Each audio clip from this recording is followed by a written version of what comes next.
প্রিয় দেশবাসী, এই এলাকায় আপনারা জানেন 18 সালে আমাকে ক্যান্ডিডেট করা হয়েছে। যদিও এর আগের রাতেই বুটের একটা বিশাল অংশ কাম সারা হয়ে গিয়েছে। 29 তারিখ দিনগত রাত বিবিসির একজন সাংবাদিক আকবর হোসেন আমাকে ফোন দিলেন, দিয়ে বললেন যে আপনি কি আগামীকালকের বুটের সম্পর্কে কিছু বলবেন? আমি বললাম আগামীকালকেরটা বলবো না, আজকে রাতেরটা বলবো। উনি বলতেছে আজকে রাতে মানে?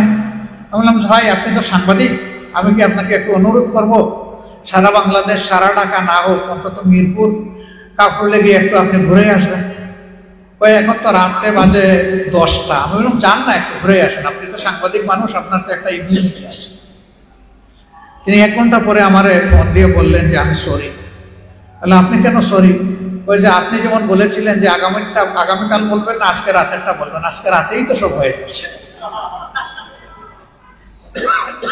তারপরেও বিদেশের বিভিন্ন আমাদের ডেভেলপমেন্ট পার্টনারদের অনুরোধ ছিল যে আপনারা নির্বাচনে অংশগ্রহণ করে তাদের চরিত্র আপনারা খুলাসা করে দেন। আমরা এই জন্য নির্বাচনে অংশগ্রহণ করেছিলাম। আমরা যখন দেখলাম যে 1-1.5 ঘন্টা ভোট হওয়ার পরে, ভোটও তো না, এখানে ধাক্কাধাক্কি, ঠেলাঠেলি, খুনাখুনি, রক্তাক্ত পরিবেশ, আমাদের কর্মীদেরকে নিয়ে গায়েব করে রাখা হয়েছে, কারো মাথা ফাটিয়ে দেওয়া হয়েছে, কারো হাত ভেঙে দেওয়া হয়েছে। তখন আমরা বললাম যে এখানে আর ন্যূনতম কোনো পরিবেশ নাই, আমরা এই নির্বাচন থেকে নিজেদেরকে প্রত্যাহার করে নিলাম। আমরা চাই নাই যে অবৈধ নির্বাচনটাকে বৈধ থাকে। সেই নির্বাচনটা বিশ্বে পরিচিতি পেয়েছিল মিডনাইট ইলেকশন বা নিশিরাতের নির্বাচন হিসেবে। সেই নির্বাচনে আমি অবাক হয়ে গেছি, 1.5 ঘন্টা এই আসনের লোকেরা ভোট দেওয়ার সুযোগ পেয়েছিলেন। সেই 1.5 ঘন্টায় আপনারা প্রায় 40,000 ভোট আমাদেরকে দান করেছেন। আমরা আপনাদের কাছে ঋণী, এই ঋণ পরিশোধ করার শক্তি আমাদের নাই।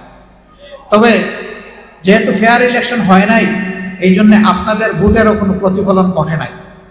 যদি ভোটের প্রতিফলন ঘটত, আমাদের তখন দায়িত্ব হতো আপনাদের প্রত্যেকটা ভোটের মর্যাদা রক্ষা করা, আমানত রক্ষা করা। আমরা চেষ্টা করতাম আল্লাহর উপর ভরসা করে সেভাবে। এখন সেই চ্যাপ্টার ক্লোজড। এখন যে অন্তর্বর্তীকালীন সরকার আছে তার কাছে আমরা কিছু রিফর্ম দাবি করছি, যে এই ন্যূনতম সংস্কারগুলা করে একটা সুষ্ঠু নির্বাচন দেন। তারা আমাদেরকে কথা দিয়েছেন এই ন্যূনতম সংস্কারগুলা করে তারা একটা সুষ্ঠু নির্বাচন দিবেন। আমরা সেই দিনের অপেক্ষায় আছি। এই ব্যাপারে আমাদের কোনো তাড়া নাই, তবে এই ব্যাপারে আমরা কিন্তু রিল্যাক্স নই। আমরা অপেক্ষায় আছি যে তারা যৌক্তিক সময়টার ভিতরে দেন।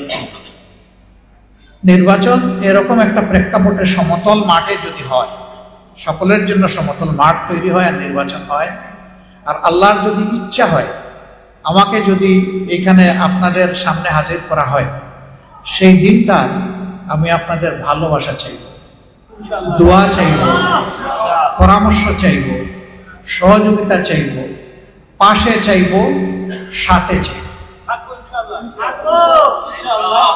তবে হ্যাঁ, আপনাদের কাছ থেকে আমি সমালোচনাকেও আহ্বান জানাব। আমাদের চলনে বলনে, চিন্তায়, কর্মসূচিতে কোথাও যদি কোনো ব্যতিক্রম দেখেন, অবশ্যই আমাদেরকে আপনারা সোজা করে দেবেন। কারণ আমাদের ভুলের কারণে প্রিয় জাতি অথবা জনগণ ক্ষতিগ্রস্ত হোক, এটা আমরা মোটেই চাই না। আর আমরা তো মহান আল্লাহর কিতাবের শাসন চাই। সেই হিসাবে আমাদের দ্বারাও যদি অন্যদের মতো মানুষের উপরে জুলুম হয়, তাইলে এই দলই বা করার আমার দরকার কি, আর নির্বাচনেই বা যাওয়ার প্রয়োজন। আমরা চাই সম্পূর্ণ স্বচ্ছতার ভিত্তিতে দেশটা আগামীতে পরিচালিত হোক। আমরা এমন একটা জাতি চাই যে জাতিটা হবে মানবিক। প্রত্যেকটা মানুষ প্রত্যেকটা মানুষকে সম্মান করবে, ভালোবাসবে। এখানে কে একেবারে ছোট চাকরি করেন, কার শিক্ষা কত, কার ধন দৌলত কত, এগুলো আমরা দেখবো না। আমরা দেখবো তিনি একজন আশরাফুল মাখলুক, যে সমাজের যেখানে আছেন তিনি উইথ ডিগনিটি অ্যান্ড সিকিউরিটি দুইটা জিনিস পাবেন, মর্যাদা পাবেন, নিরাপত্তা পাবেন।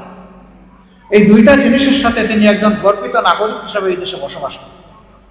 এমনকি এখানে আমরা কোনো ধর্মও দেখব না, কারণ এই দেশে আল্লাহ যাদেরকে পয়দা করেছেন তাদেরকে আল্লাহ ধর্ম বেছে নেওয়ার অধিকারও দিয়েছেন। আল্লাহ নিজেই কারো উপর ধর্ম চাপিয়ে দেওয়ার পক্ষে নয়। আমরা এই জন্য সকল ধর্মের মানুষ মিলেই আমরা এই ফুলের বাগানকে গড়ে তুলবো ইনশাআল্লাহ।